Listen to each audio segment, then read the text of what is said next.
It is May. Not July, not August. May, the month when most of the United States is still planting gardens, opening swimming pools for the first time, and adjusting to the idea that summer is still weeks away. And yet right now, in the deserts and valleys and cities of California and the American Southwest, the National Weather Service has issued extreme heat warnings covering millions of people. Temperatures are climbing toward 112 degrees Fahrenheit in some locations, and health officials are telling residents with the language of genuine emergency to stay inside and do not come out. Not for 60 minutes, not for a few hours, for 60 consecutive hours. The thermometers in Imperial County near the Salton Sea are reading numbers that most Americans associate with the peak of a brutal August heat wave. Except this is happening on Mother's Day weekend, at a point in the calendar when these temperatures have no historical precedent in the modern weather record. This is not summer arriving early. This is something different. And it is happening against a backdrop of a year that has already shattered more temperature records than any comparable period in American meteorological history. To understand the full weight of what is happening in California and the Southwest right now, you have to go back to March 2026, because May's heat wave did not arrive in isolation. It arrived as the second major heat event of the year that opened with a meteorological catastrophe in the third month of the calendar. Between March 21 and March 28, 2026, a heat dome of extraordinary power settled over the American West and produced one of the most historically significant weather events ever recorded in the United States. On a single peak day during that event, 418 daily temperature records were broken and 127 monthly records were shattered across the country. In a single 24-hour period, Phoenix hit 105 degrees Fahrenheit, recording its earliest ever triple-digit day in the city's entire weather history. Las Vegas reached 97 degrees. Denver and Boulder both climbed to 85 degrees, nearly 30 degrees above their average for the date. And then came the number that stopped every climate scientist in America cold. On March 26, 2026, Martinez Lake in Arizona and Squaw Lake on the California border recorded a temperature of 112 degrees Fahrenheit, a new United States national record for the month of March, demolishing the previous record of a 108 degrees that had stood since 1954 by a margin of 4 full degrees. San Francisco hit 90 degrees on the same day, breaking a record that had been held for 152 years. Every state from the Rockies to the Pacific, plus Kansas, Nebraska, Missouri, Iowa, South Dakota, Minnesota, and Idaho, set new statewide March high temperature records during that single event. That was March. And now May has arrived carrying its own version of the same catastrophic heat. The specific geography of the current heat wave tells the story of where the danger is most acute and why it is being treated with such urgency by meteorologists and public health officials across the region. In western Imperial County and around the Salton Sea, communities that sit in some of the lowest and most exposed terrain in the continental United States, the National Weather Service office in Phoenix issued a formal extreme heat warning on May 10, 2026, effective from 10 in the morning through 8 in the evening on Monday. The forecast for that zone, afternoon temperatures of 100 to 114 degrees Fahrenheit. The NWS classified the threat level as a major heat risk, its highest category of heat danger, warning explicitly that the combination of extreme temperatures and prolonged exposure could quickly become life-threatening, even for people who are accustomed to desert heat. Palm Springs is projected to reach 108 degrees at peak.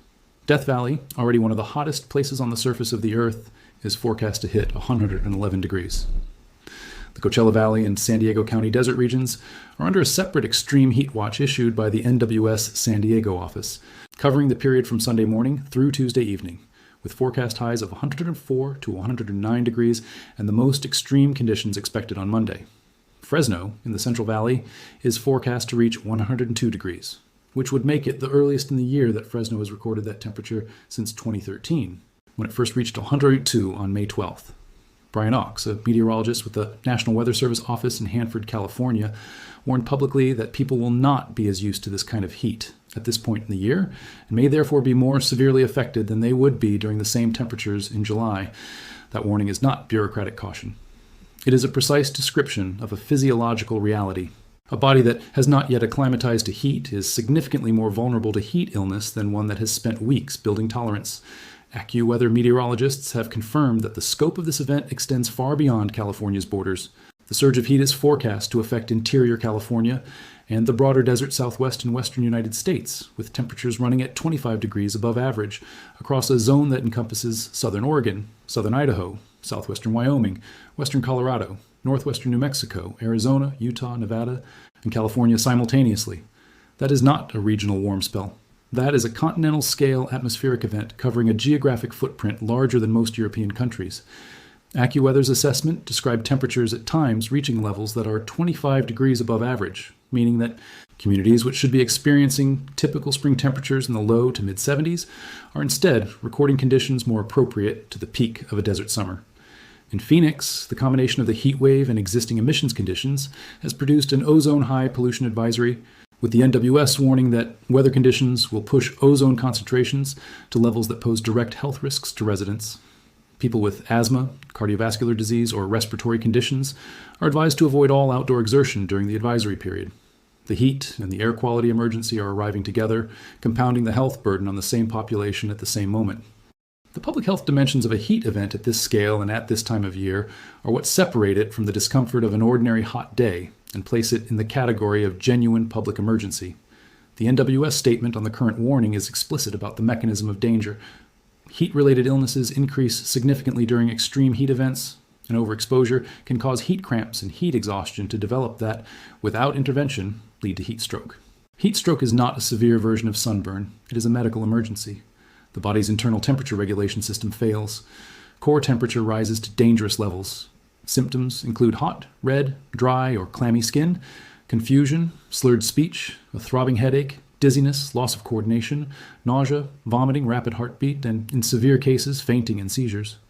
Once heat stroke is established, it requires immediate emergency medical attention, calling 911 and beginning cooling measures while waiting for paramedics, because without intervention, it is fatal. The particular danger of a May heat wave, as the NWS meteorologists have explicitly warned, is that the general public has not yet psychologically or physiologically prepared for the heat.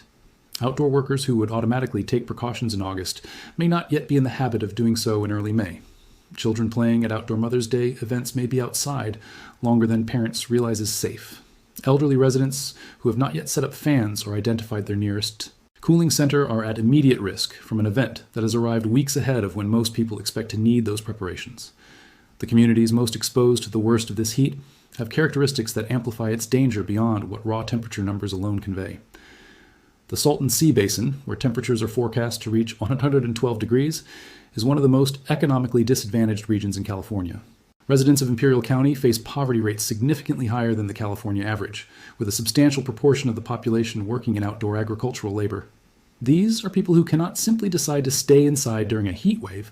Their livelihoods depend on outdoor work, and for many, the choice between working in 112-degree heat and losing income is not actually a choice at all. The Occupational Safety and Health Administration has issued specific guidance for this event, recommending that employers in affected areas schedule frequent rest breaks in shaded or air-conditioned environments, reduce the intensity of outdoor physical activity during peak afternoon heat, and ensure constant access to water. OSHA's guidance is clear that anyone showing signs of heat illness must be moved to a cool, shaded location immediately, but guidance is not enforcement, and the workers most at risk are often in employment situations where asserting those rights is not straightforward. The urban heat island effect adds a further and critically important layer to the danger in cities like Los Angeles, Riverside, San Bernardino, Fresno, and Bakersfield.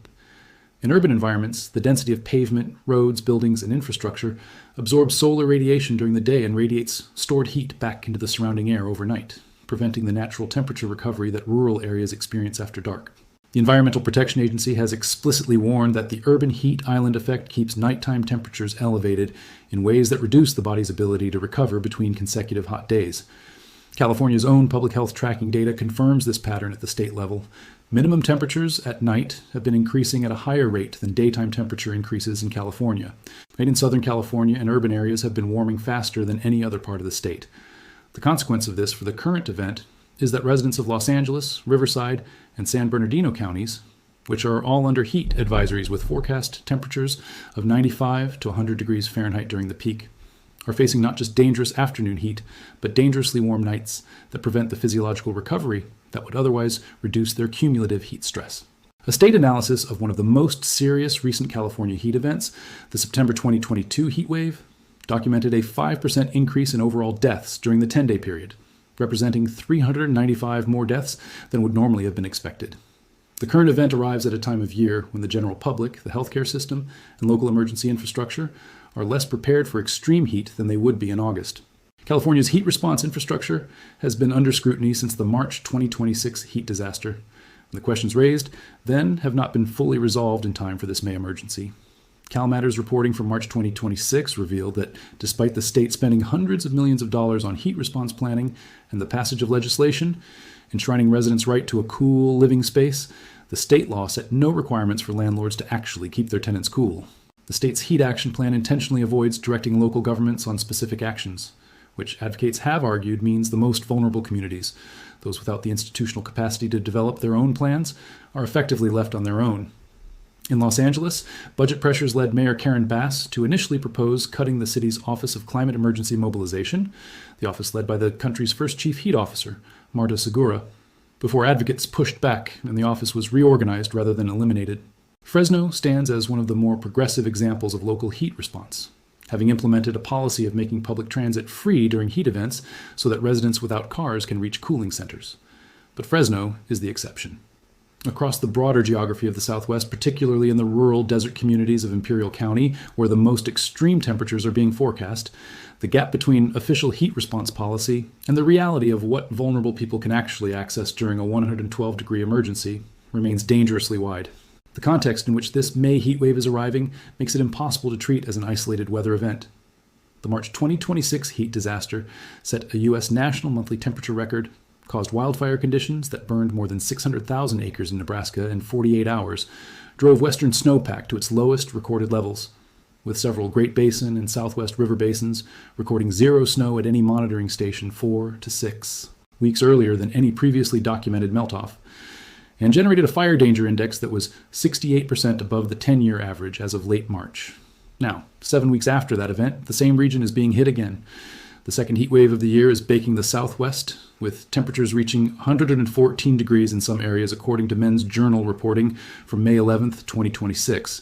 And meteorologists are pointing out that while this event is not as extreme in raw terms as the March disaster, it carries its own specific dangers because it is arriving before the population, the infrastructure, and the emergency response systems have fully prepared for summer conditions. AccuWeather described temperatures climbing 20 to 30 degrees in just a few days as conditions that can catch people off guard. And catching people off guard during a 112-degree heat event is not a minor inconvenience. It is a medical emergency waiting to happen. The deeper truth that the California 112-degree heat wave of May 2026 forces into view is one that the data has been building toward for years. What was once considered extreme heat in the American Southwest, temperatures in the high 90s and low hundreds in May, is now the baseline of a disrupted climate system that is producing conditions once reserved for the peak of summer in the early weeks of spring, with a frequency and an intensity that is accelerating year by year.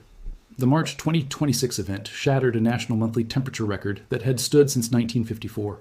The May 2026 event is producing 112-degree readings in a month when historical norms would predict temperatures 10 to 20 degrees lower. The snowpack that feeds California's rivers and reservoirs through summer is at its lowest ever recorded level. The wildfire season that feeds on that drought is already weeks ahead of schedule.